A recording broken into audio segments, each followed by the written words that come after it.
જય શ્રી કૃષ્ણ, કેમ છો?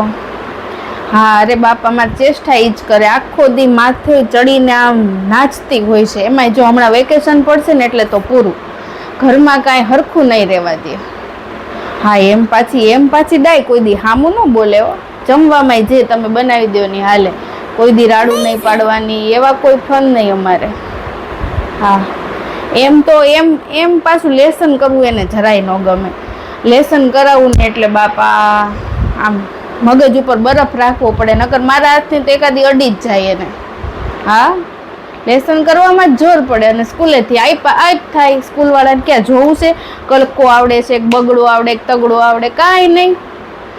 ઘડિયા બેન કેટલા આપ્યા છે સ્કૂલેથી, પણ ઘડિયા હરામ જો કરતી હોય તો સ્કૂલવાળાને કાંઈ ચિંતા જ નહીં.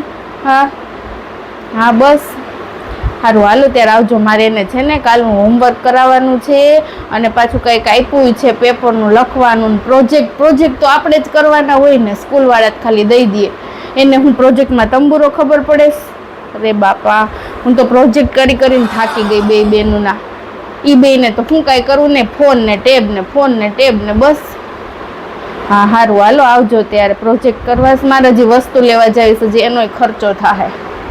હા ભલે, હા ભલે, હાલો આવજો.